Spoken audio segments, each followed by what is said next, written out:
Every time you eat food, it creates an insulin response. And different foods will create different responses. The absolute worst is liquid sugar. That includes your fruit juices. The fiber is pulled out, and it's just a rush of glucose in your bloodstream. Hence, the insulin skyrockets, worsening the insulin resistance. Now, high sugar fruits can cause a problem as well. The fruits we eat today are not like the wild fruits that are found on this planet. For example, look at carrots. It was mostly fiber. Now it's mostly starch.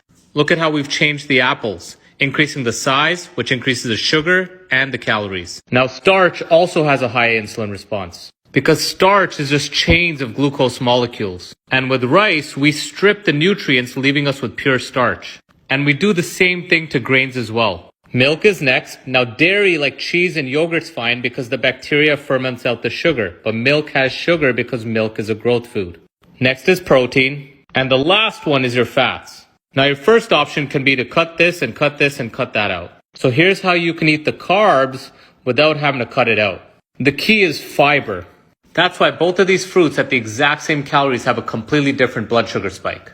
And the higher the blood sugar spike, the higher the insulin spike. Because remember, one of the main goals of insulin is to control the blood sugar.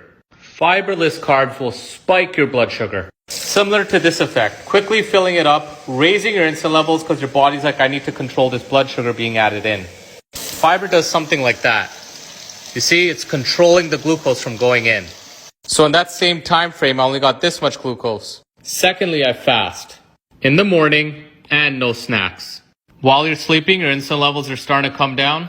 The worst thing you could do when you wake up in the morning is add a bunch of starch. And even high sugar fruits will do that as well. So rather, if you can fast, you keep your insulin levels lower longer.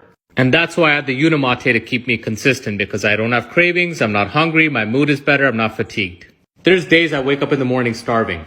Unimate just keeps me consistent no matter what. Now, I don't care what way you do, but this works for me. I fast with the Unimate and balance with my meals. And I even got doctors back up this lifestyle.